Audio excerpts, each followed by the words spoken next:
The Pinkertons. Chapter 2. Patty Pinkerton was the younger of the two Pinkerton children. Her brother, Percival, was a little older. And when I say a little older, I really do mean a very little, only a teeny bit in truth. For the fact of the matter was that the two siblings were actually twins. But Percival Pinkerton liked to make rather a big deal of his very slight superiority in age. His sister did not begrudge him this. She was fond of her brother, and, after all, she thought, he wasn't superior in any other way.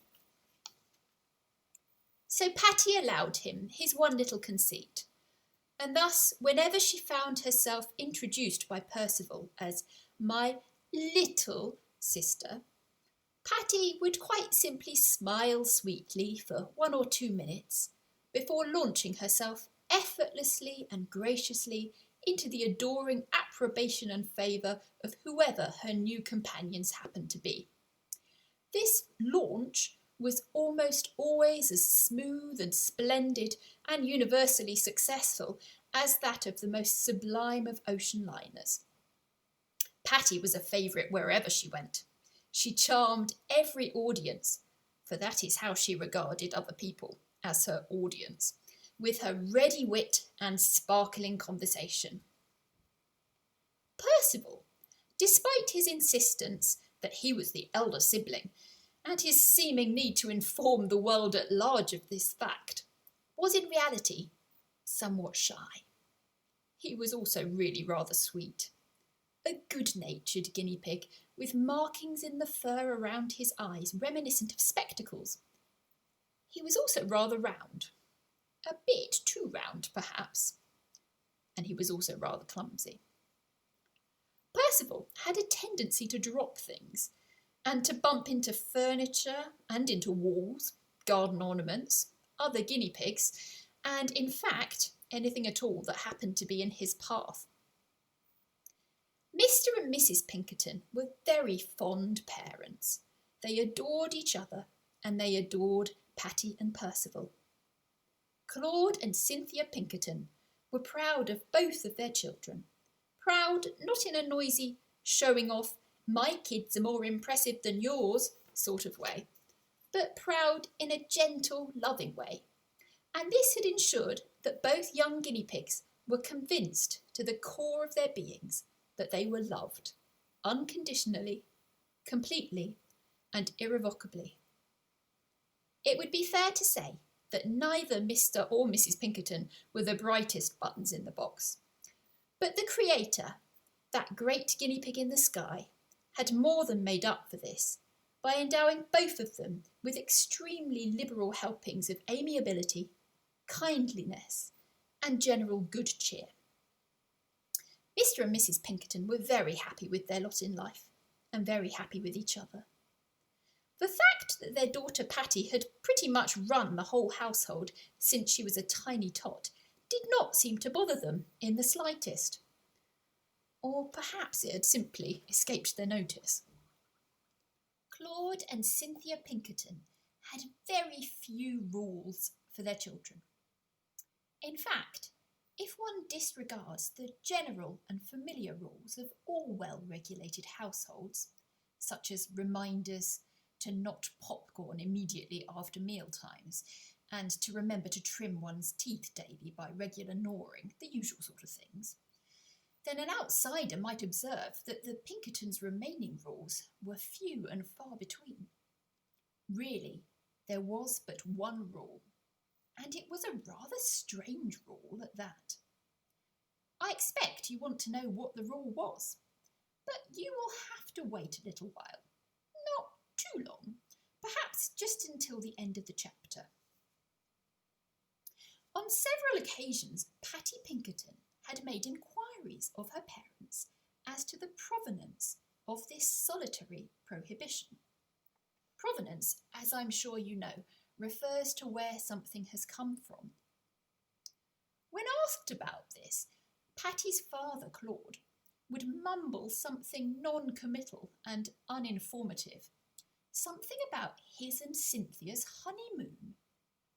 Patty had the idea that this honeymoon had taken place in Australia.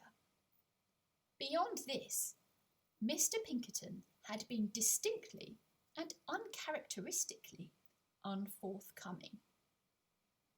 From her mother, Patty had been unable to glean any information at all.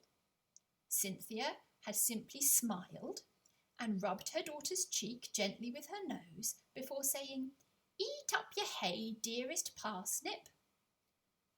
In parenthesis, I should add that Cynthia, of course, spoke guinea pig, like the rest of the family and all the inhabitants of Haypepper. Thus, what she actually said sounded more like goo, goo, bubba, gurgle, bubble, bubble, brrr.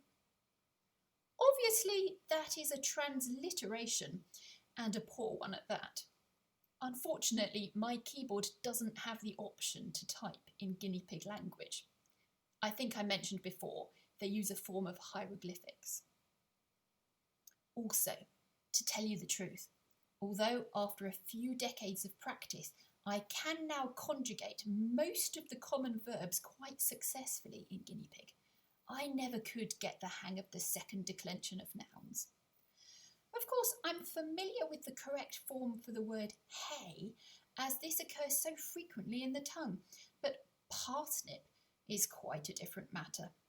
So perhaps, in the light of this, we had better stick to the English translations from now on.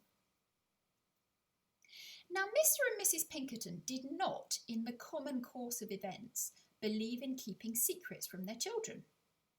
And they also did believe in answering their children's questions where they could, although admittedly they found it significantly easier to answer their sons' questions than their daughters'.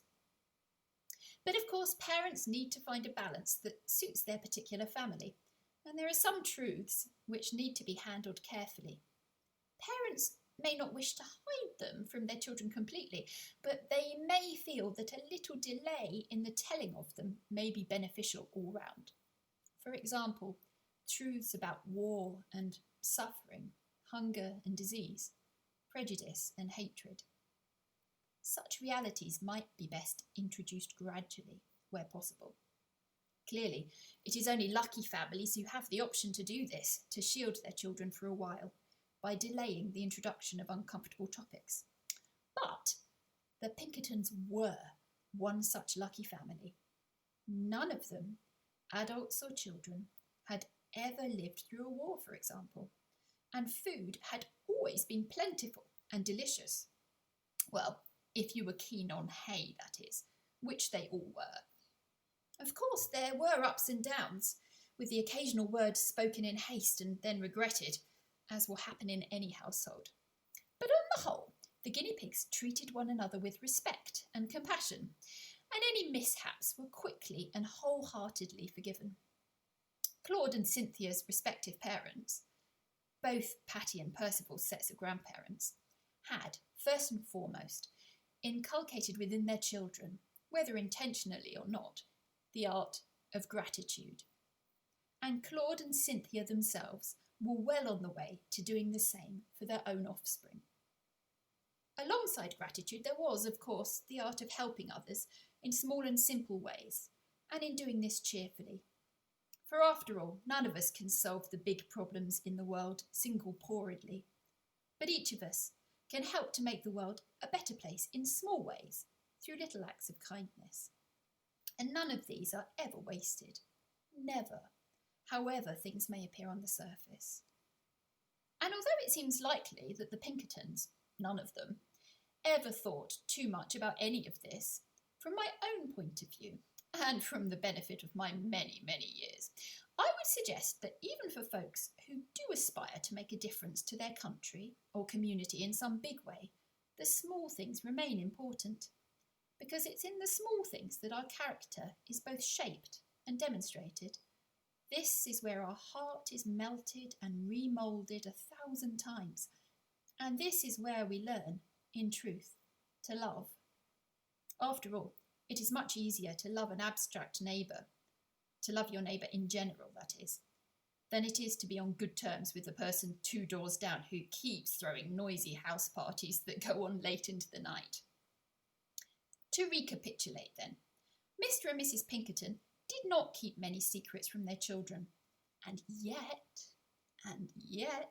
they did have one secret, one big secret, one really big secret, and it was from this secret that the strange, anomalous family rule had stemmed. And what was the rule? Well, you have been very patient, dear reader, so now I shall tell you. It is one general rule, but in several parts. And it was this: that none of the Pinkerton family were ever allowed to listen to other people making music, whether live or on a radio or a CD or an iPod or a record player or anything else. The family home didn't have any of these devices anyway, and as far as the children knew, it never had had. Further, if any of the family themselves made music, it was preferable if the music was instrumental, that is, if it was on a drum or a xylophone or such like. Mr. and Mrs. Pinkerton themselves never sang, but if the children were determined to sing, the rule was that they had to sing without using any words whatsoever. It all had to be hum, hum, hum, or la, la, la. And in fact, even this seemed to disgruntle Cynthia and Cyril. They would get all agitated and irritable whenever there was singing in the house. If one of the children did begin to sing, then this was generally the cue for Cynthia and Claude to go into hyper, over-the-top parenting mode, manically suggesting different, non-musical activities that the child might like to pursue. Or else Cynthia and Claude would suddenly announce that an impromptu countryside walk was called for, and they would begin ushering everyone out the front door. So you can see the Pinkerton children were right. It was a peculiar rule. And it was peculiar also that Claude and Cynthia enforced it so rigidly when they were so relaxed in other matters. It was natural, too, that the children should wonder why the rule was enforced.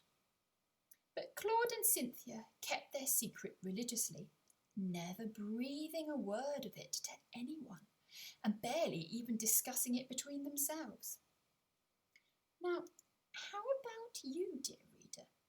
Can you keep the secret? Well, I can tell you just a little bit. And just so long as you don't tell Patty and Percival, because their parents wouldn't like it. And in truth, I'm not sure I quite understand the whole matter myself. I suppose it all began on Claude and Cynthia's honeymoon. Well, perhaps it really started before that. Yes, that's right.